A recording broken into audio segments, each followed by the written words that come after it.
All right, so now we have Robert Hernandez from the University of Southern California, Annenberg School, talking about democratizing immersive storytelling, or he put it in other language that he's going to explain to us now.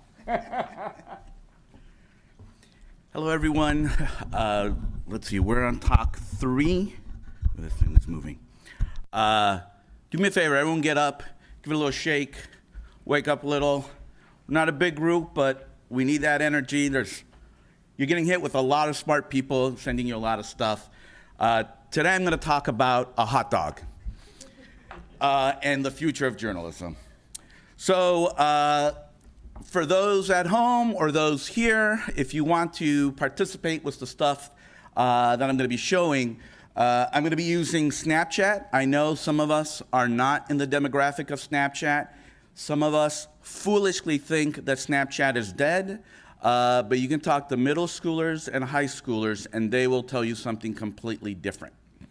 And then I'm going to quickly acknowledge the other 2 scanning apps for volumetric capture that students, journalists, and instructors can use in their classrooms and things like that.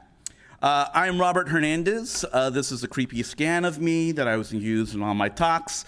I'm a digital journalism professor at USC Annenberg, where I focus on emerging technologies. So anything new that I think could be hijacked for journalism, nonfiction storytelling, at the affordable, reasonable rate of free or damn close to cheap to free, aka a typical newsroom's resource, I try to play with and figure out how might we use it for our type of storytelling.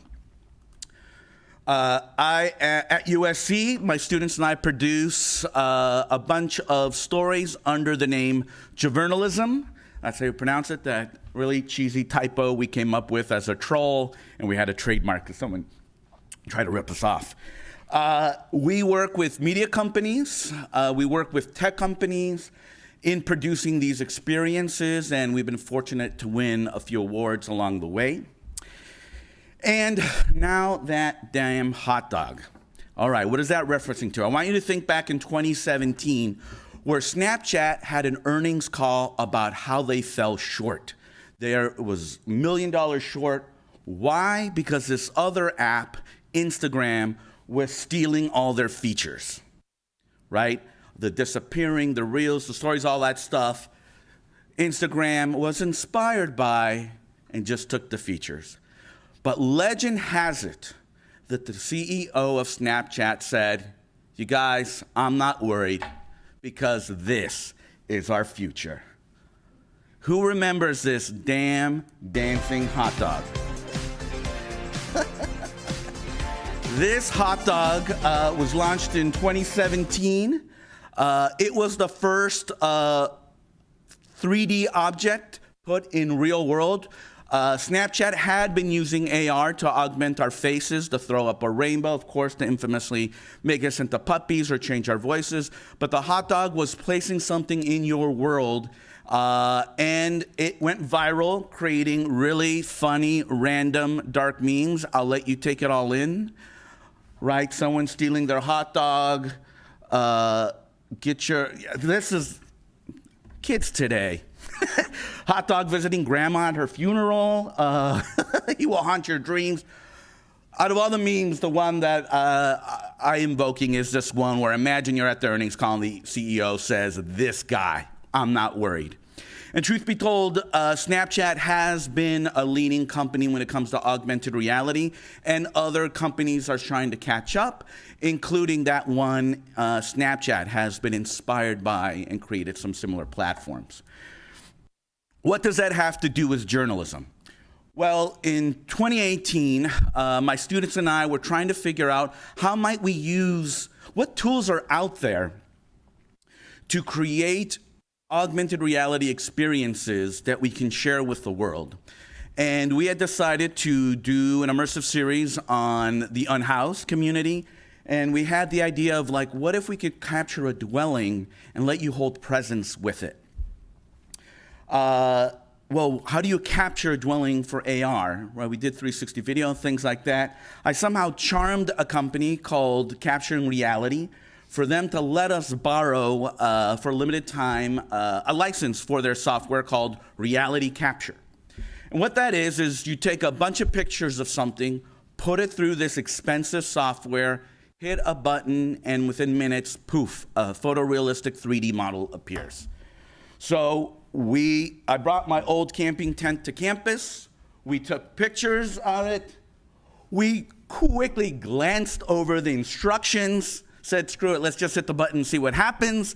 And lo and behold, it created a photorealistic representation of my tent. It's not perfect, but it's good enough for me to tell you a story, not about any tent, but that particular item, that particular artifact. So great, now I can do a 3D model. The next challenge was how to optimize it, because how are we gonna create an experience or a story that we can therefore distribute? Most AR platforms or for news entities create their own custom app. And chances are you're not gonna download my app. Maybe my mom might download the app, but probably nobody else. So I paid a lot of developers to create an app that no one's gonna engage with. But someone told us a possible solution for this is Snapchat Lens Studio. This launched a few years ago. It is free. It has grown and developed, and it's become, for us, the most stable and powerful AR platform. Again, it's meant for your face, not really thinking about augmenting the real world. We thought that damn hot dog. What if we use that technology? We volumetric captured using photogrammetry. Jennifer's tent in Echo Park in LA. This is an actual unhoused person's home. We showed them the demo. They said, Professor, please use my home, show the world. So we took a bunch of photos, created a 3D model based on those photos, optimized the heck out of it, and we thought, okay, it's in the system. What are we doing? What are we trying to do? What story we're trying to tell here? And what we ended up doing was putting audio hotspots so you can tour and walk around the tent, hold presence with that tent, if you will. So I showed this last year. This is one I always show. If you have Snapchat, you can point your phone to the snap code. We created 4 experiences. The snap code in the middle will launch this, Jennifer's tent. And you tap to place it on the ground. Hi, my name is Jennifer welcomes you. I'm going to show you how homeless people live here in Echo Park. And we're going to look around at my tent today. So welcome. And you can interact with this That is a audio tour in augmented reality. But what's really crazy is that you can crouch down and step inside to hold presence with her home. You can charge that at a local library, which the majority do. We used the Snapchat platform to create this experience and distribute this experience. And Snapchat was blown away. When I first pitched them the idea, they said, Professor, that's a great idea, but it's never going to work. Because at the time, lens limit was 4 megabytes. A photogrammetry-based model is often in gigabytes. So somehow we just figured out a way to optimize everything and make this happen. This was in 2018, and we did that in collaboration with the unhoused community. And it rewired my brain and it rewired my students' brains in terms of how we can tell stories, not in the traditional framework of journalism where, hey, let's go to a community, parachute into a community that has some negative connotations there. Instead of going there, gathering the information as ethical and accurate as possible, we decided to find members of the community to be partners with us. And they decide the story, and we, with them, produce these stories. The example I always give is this one down here. I think this is the laser pointer. This over here. Tim and Daisy wanted to talk about what it's like to fall in love while homeless. How do you foster intimacy in a relationship when your whole life is so public on the street, right? One of my students was the managing editor of the student publication, and he told me later, after the semester was over, that he posted on Facebook, if my reporter came to me with this idea, I would have said, no, this isn't journalism. What is this? Where's the news? But as he was producing this story, Daisy asked him, as they were taking a break downtown LA, there was a police car driving by or something with a siren, and Daisy asked him, why doesn't the media show this side of us? It always presents us as either lazy or crazy or addicts. We're human beings and we deserve love too. And it's that humanity that is a thread that it's in all our projects that hijacks the technology to make these stories accessible and engaging, right? It's a common thread that brings us together. We did this project in partnership with Contrast VR, which is Al Jazeera's VR branch. And luckily, thankfully, we won a Webby for reality. They submitted it for the reality TV category. We won that. We were honorees for the student category, and SPJ gave us the Mark of Excellence Award, meaning that of all the journalism produced in the country, this project was the best. All the journalism produced by students in the country, this was the best of the best. So I thought this is something that we have to continue to do. So we wanted to share how we did this, and you can now go, we posted a year later, you can go to our Medium page and learn step-by-step how you can do this in your newsroom, in your classroom, in your bedroom. You can download the assets that will give you 3D models, audio files, everything there for you. And if you scroll all the way down, hopefully you don't miss it, there is an unlisted 10-minute video tutorial. Technically, it's 11 minutes with 1 minute of me like stumbling. So it's 10 minutes of actual step-by-step video tutorial on how to produce this. There's incredible Lens Studio community, lots of video tutorials, but most of that stuff is for ephemeral content, forward-facing selfie cameras. This is a very different approach of how we go from a dancing hot dog to an unhoused person's home, and how you hold presence with that and the impact that that could be. So you can use that template and start exploring and building on it. We have since that semester been using scanning items and presenting them as interactive artifacts. This project, I think, was the following semester, where we worked with a professor who had a collection of artifacts found along the Arizona-Mexico border. And it was just like a side project in the class. We scanned the items, and he talked about carpet shoes, or why water bottles are either black or covered in black, the importance of protein and electrolytes when crossing the desert. That little boot over there may look big, but it's actually a little child's boot found in the middle of the desert as they were crossing over. Really powerful things. You can place those items in your reality, and then there's a little audio hotspot, as Reverend Jim, the professor, talks about and gives you that context. We, of course, worked with communities in the collaboration in 2019. We worked with youth in foster care and produced a bunch of different pieces. One of them was about this teddy bear that when you are separated from your family, they give you a plush teddy bear to kind of something to hold on to. And for one generation, they welcomed it, but for another generation, they hated it, especially if you were separated from your parent, multiple times. They're imperfect parents, but they're the only ones you have. And so it's traumatic to be separated from them for whatever reason. And if you did it multiple times, you get another plush animal and another plush animal, like, sorry, we took your mom and dad away. Here's a teddy bear. So they really freaking hated it. So we have two perspectives on Jenny's teddy bear. That's her actual teddy bear. That's the woman on the left. She's a social worker, an advocate for youth in foster care, and her teddy bear is on her desk. You can click on the button. She starts to talk to you about her experience and the representation of the teddy bear, and then Miriam is on the right. We've worked with survivors of domestic abuse during the height of COVID. We did 360 videos. We shipped cameras to the participants. But one student managed to go to an altar for Dia de los Muertos. A college student working with a nonprofit created an altar of the victims of intimate partner violence.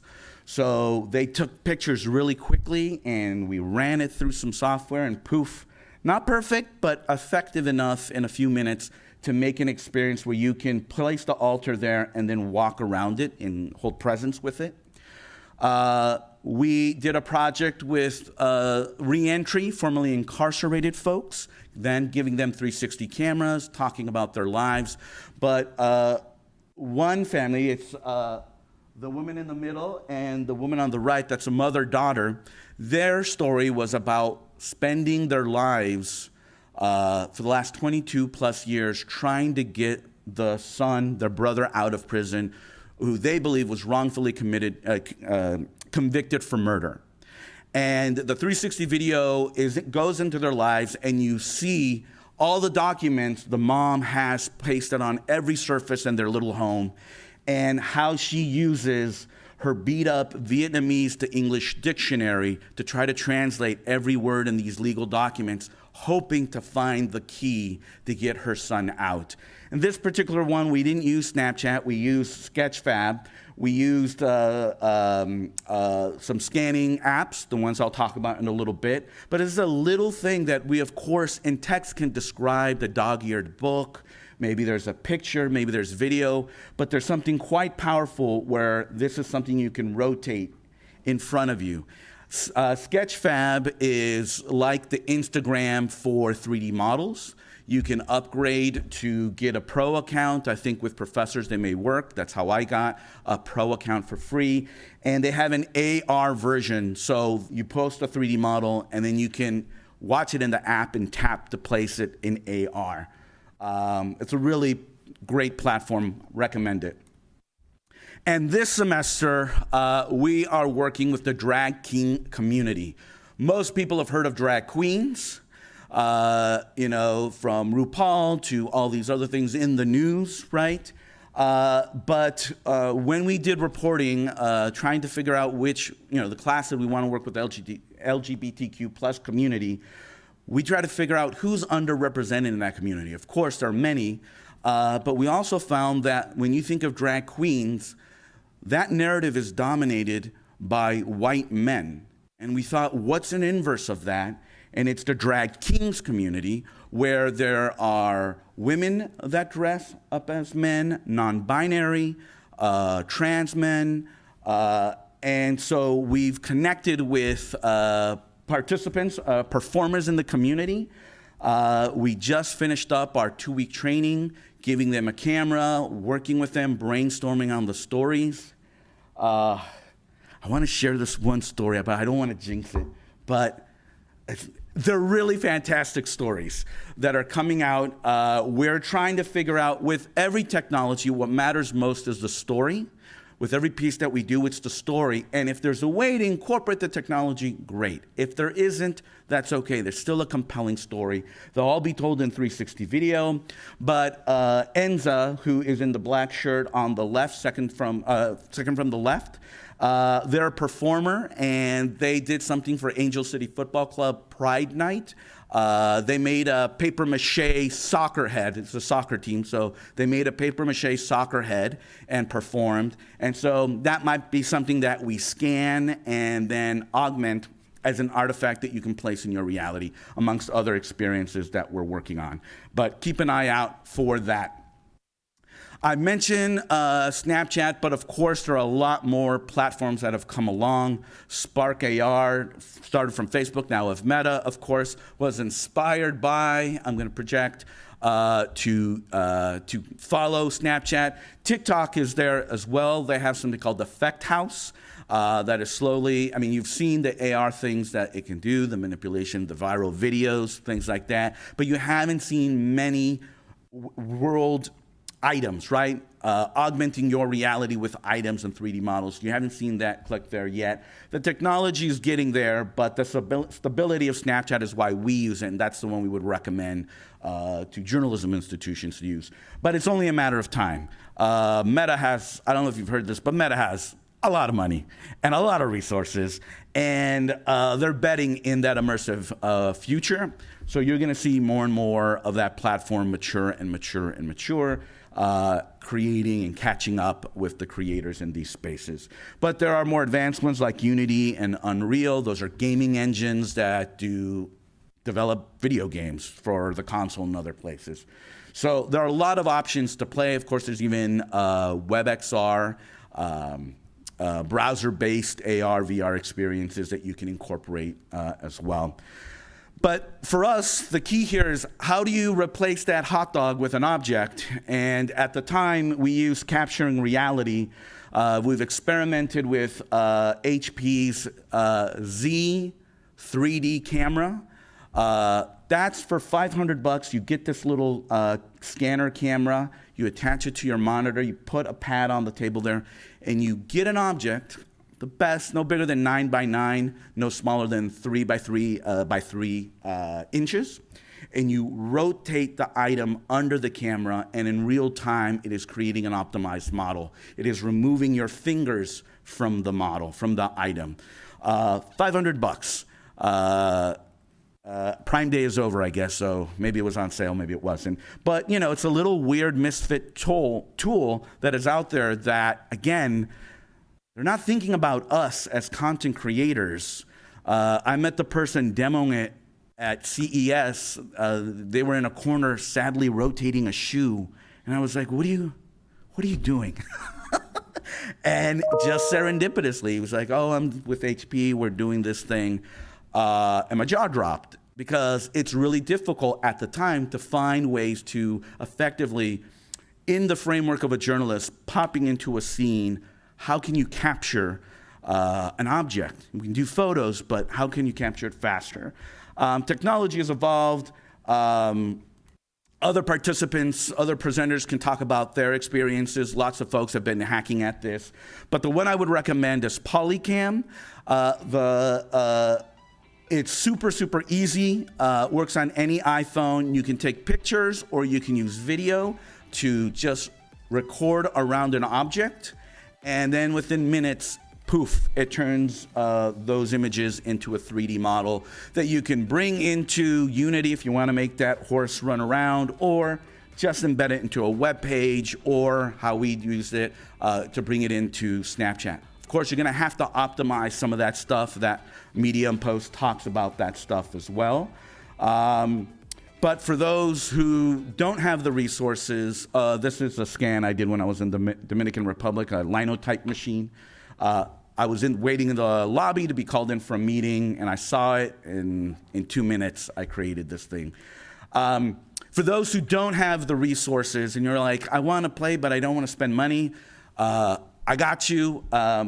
Reality Scan is the app for you.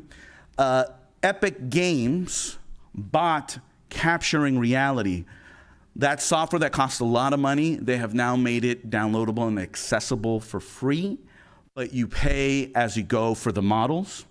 You do need a beefy computer to process all that stuff, but with Reality Scan, you can do what Polycam does for free.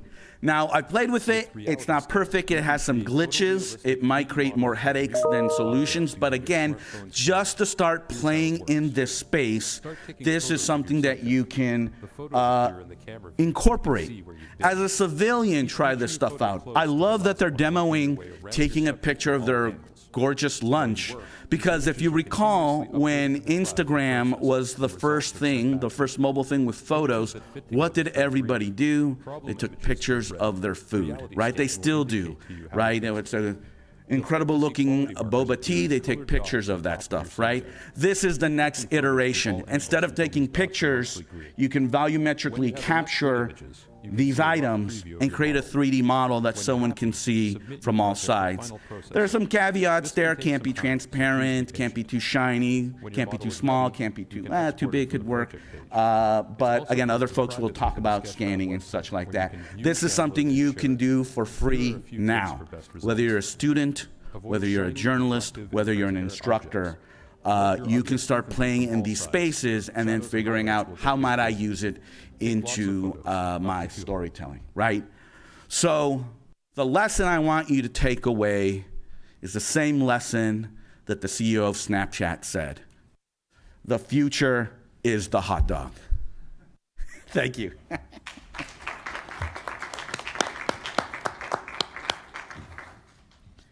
Any questions? That was awesome, Robert.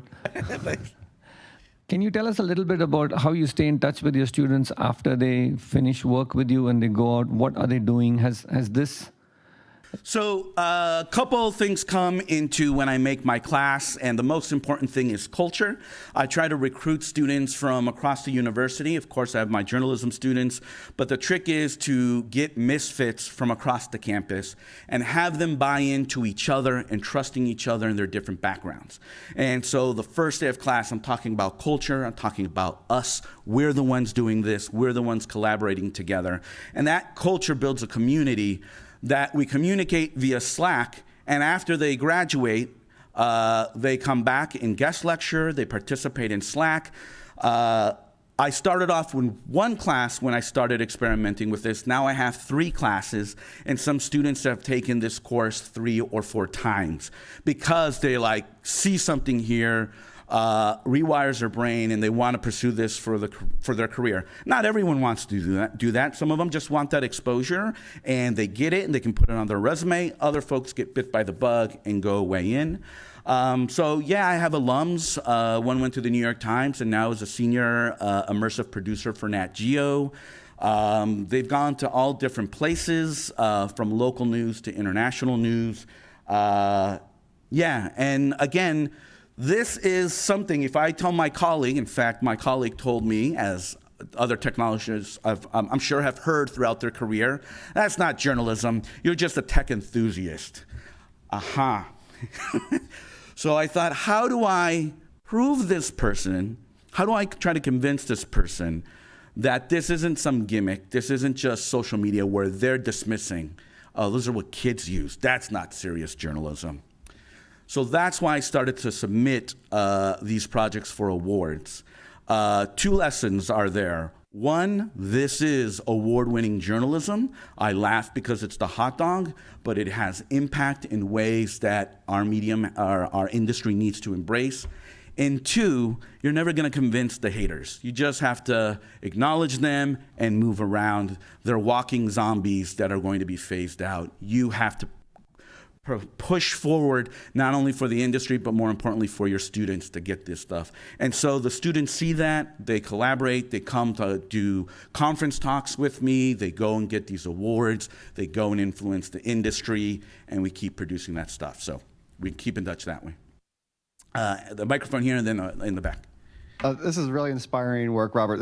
It's awesome. And I feel like one of the reasons it's so powerful is because you're creating empathy with the people you cover by putting a little bit of their reality into your own reality.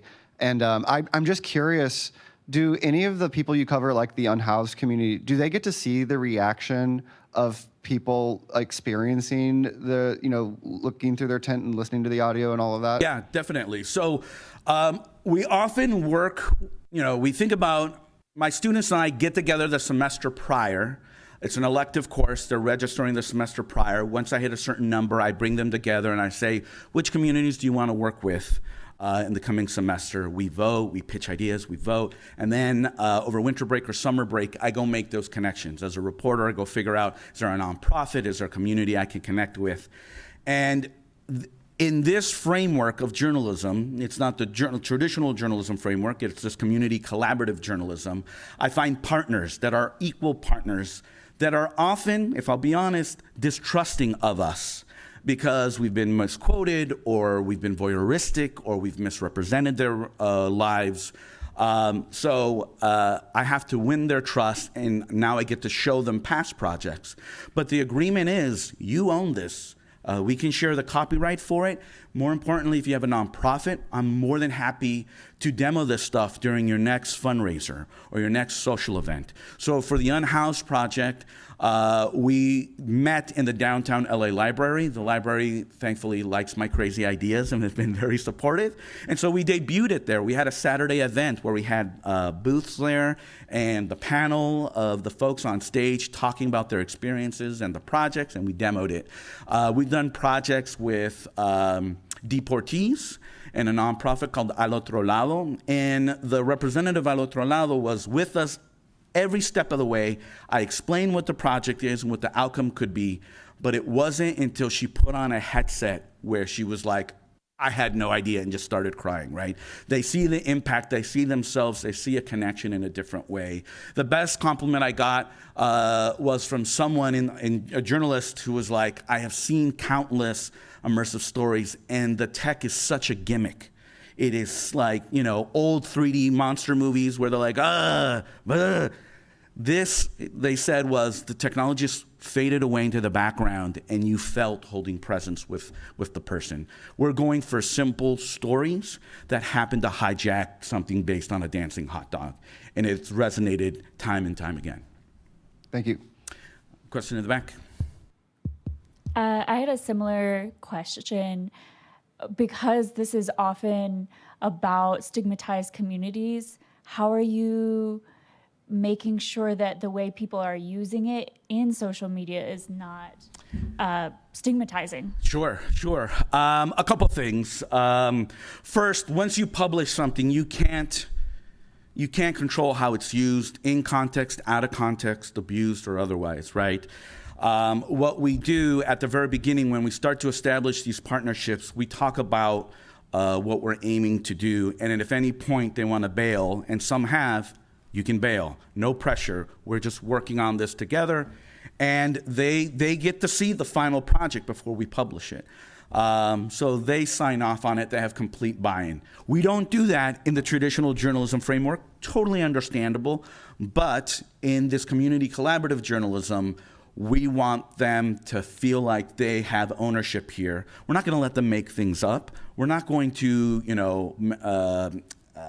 lie or manipulate or anything, right? We work with media partners that publish our stuff, right? We did the 30th anniversary of the LA Uprising, LA riots, and the Los Angeles Times took it on and published it, right? But when we did the Reentry, formerly incarcerated project, we worked with a well-known publication that focuses in this community, and the tone was completely different.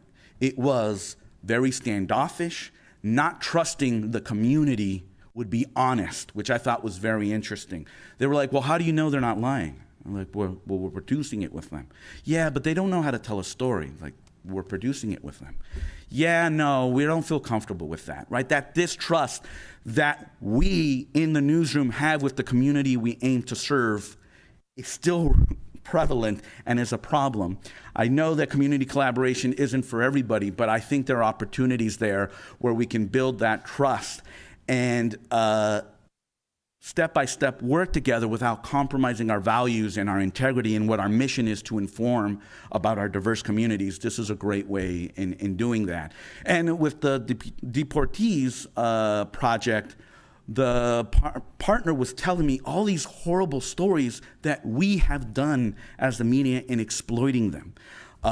When we worked with the unhoused, they shared about how tired they were, treated like animals in a zoo. And so we didn't want to do that. You are not defined by this community. You are in this community, and you're moving forward in life. What is the story you want to tell? That's the framework what we do. And we achieve that in my class by week 3, that's a master class, where I invite members of the communities we're going to collaborate with, maybe 1 or 2, to just kind of talk about things.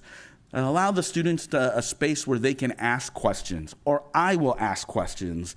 And, there's a lot, every community has their own vocabulary, cultural norms, things like that. We need to know how to navigate to have a good, experience for the participant and for the student to try to avoid those inevitable bumps on the road.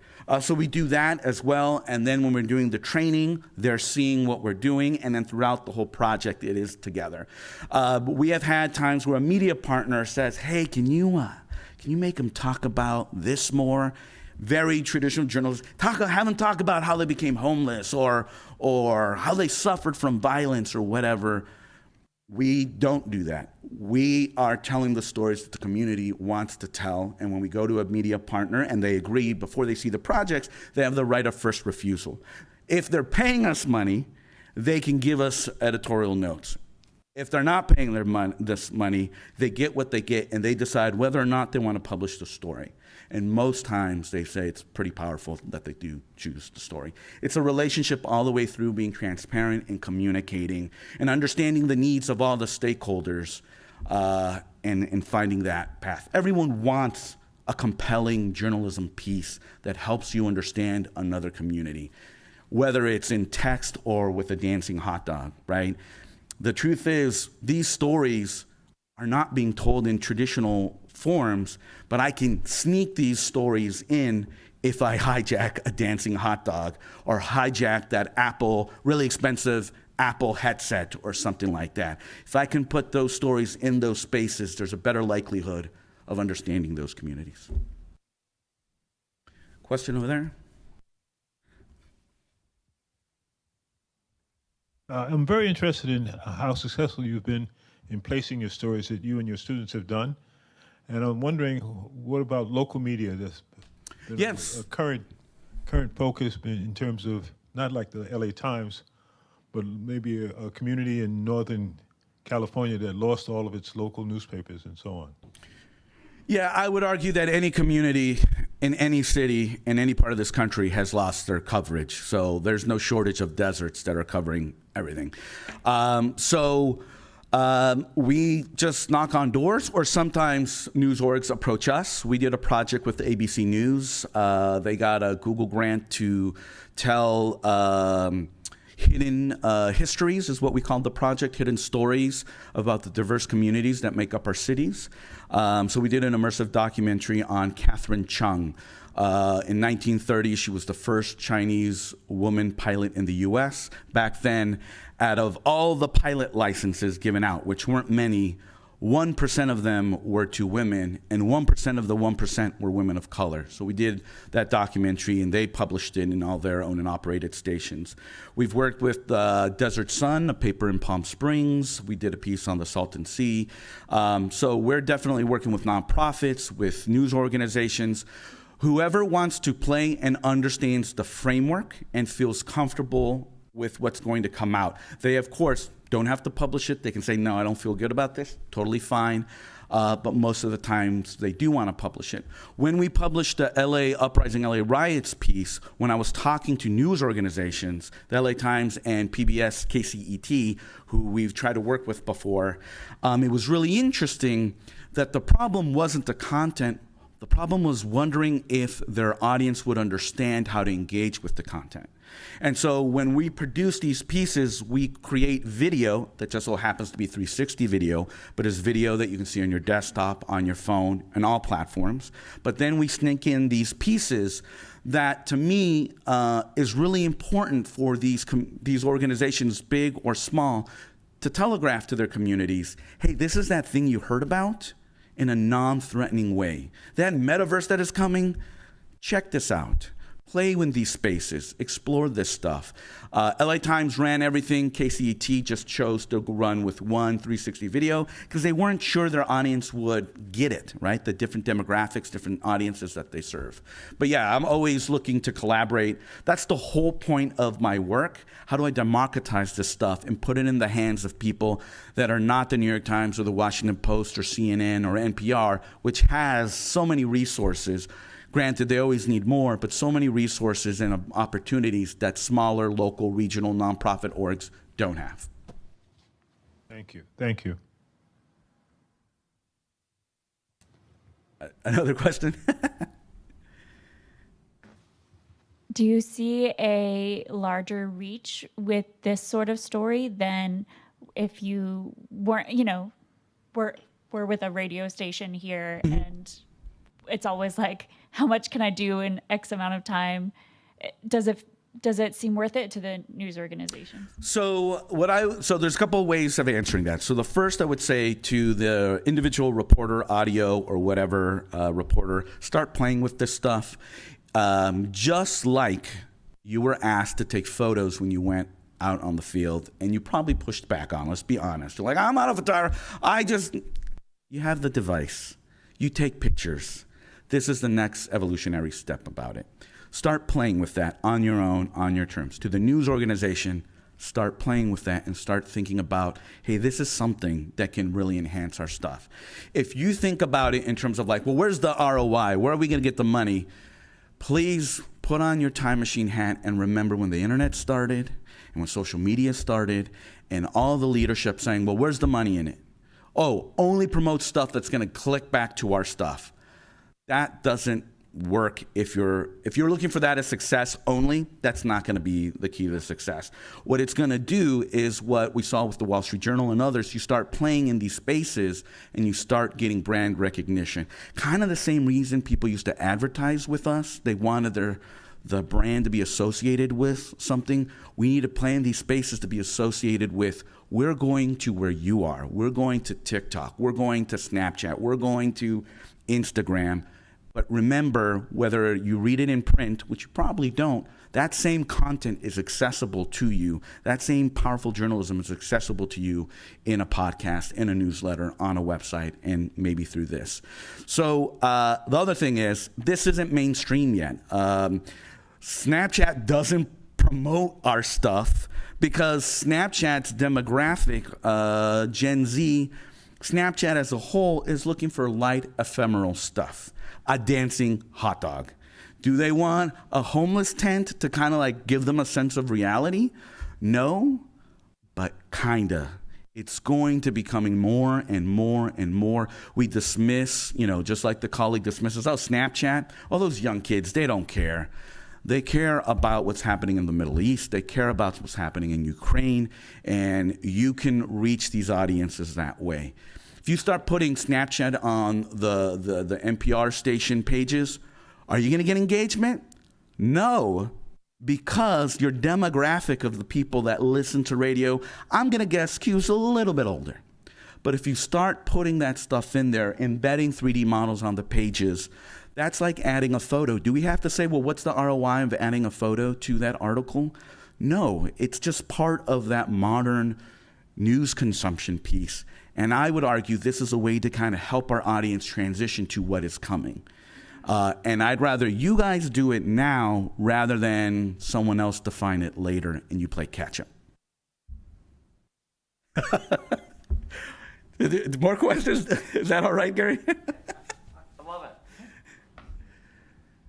I was talking with Carrie earlier, and I was wondering if, given your understanding of differences between generations, what we could do to get our students to come to an affair like this.